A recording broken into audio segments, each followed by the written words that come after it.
AP CM YS Jagan పాలన పైన విరుచుకుపడ్డారు BJP media incharge Pathuri Nagabhushanam. ఇక సీఎం జగన్ ను జర్మనీ నియంత హిట్లర్ తో పోల్చారు. ముస్లిం రిజర్వేషన్ల రద్దు అనే ఫేక్ ప్రకటనపైన నాగభూషణం స్పందించారు.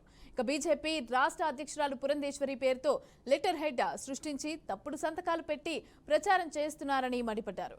ఎన్నికల్లో ఓటమి భయంతోనే జగన్ ఇటువంటి కుతంత్రాలు చేస్తున్నారని ఆరోపించారు.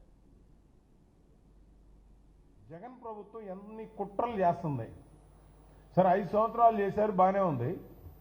ఎలక్షన్ వచ్చిన తర్వాత ఎలక్షన్ మేనిఫెస్టో దగ్గర నుంచి లేదా ఎలక్షన్ కోడ్ దగ్గర నుంచి కూడా ఏమేం చేస్తున్నారన్నది మీకు మొన్న కనుక చూసినట్లయితే ప్రైమ్ మినిస్టర్ గారు వచ్చిన రోజున ఇది మాకు నిన్న మొన్న తెలిసిన వార్త. ప్రైమ్ మినిస్టర్ గారి ప్రోగ్రామ్కి ఫైబర్ నెట్ అనే ఒక గవర్నమెంట్ ఆర్గనైజేషన్లో ఫైబర్ నెట్ ఉంటే దాన్ని 3 గంటలు సర్వర్ పనిచేయకుండా ప్రైమ్ మినిస్టర్ గారి ప్రోగ్రాం, చంద్రబాబు నాయుడు గారి ప్రోగ్రాం, పవన్ కళ్యాణ్ ప్రోగ్రాం, పురంధేశ్వరి గారి ప్రోగ్రాంను అట్టర్ ఫెయిల్ చేయడానికి ఒక ప్రయత్నం చేయడం జరిగింది. అది ఎంత దారుణం అంటే ఎందుకు పనిచేయలేదు? ఇప్పుడు సెంట్రల్ గవర్నమెంట్ ఎంక్వైరీ చేయబోతా ఉంది. 3 గంటలు పనిచేయాల, సాయంత్రం 4:30 దగ్గర నుంచి 8:30 దాకా ప్రోగ్రాం అంతా కూడా అన్ని చోట్ల గవర్నమెంట్ ఎక్కడైతే లింక్ ఉందో అక్కడ రానివ్వకుండా చేశారు. ఆ తర్వాత మీరు కనుక చూసినట్లయితే ఇవాళ ఎందుకు వీళ్ళకి భయం పట్టుకుందంటే ఈ 3 పార్టీలు ఎన్డీఏ కూటమి అయిన తర్వాత ఓటు ట్రాన్స్ఫర్ అనేది జరుగుతూ ఉంది.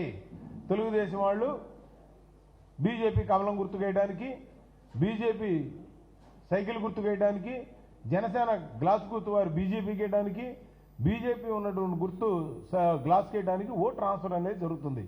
వాళ్ళు ఊహించలా ఓటు ట్రాన్స్ఫర్ జరుగుతుంది అనేది ఊహించలా. అది జరగదు అని ఉద్దేశంతో ఇప్పుడు జరుగుతున్న తర్వాత భయం పట్టుకుంది. ఎట్లా కొట్ట ఈ ప్రజాస్వామ్యాన్ని కూనీ చేయాలని. అందుకనే మీరు కనుక చూస్తే మా మేడం గారి మీద ఒక ఫేక్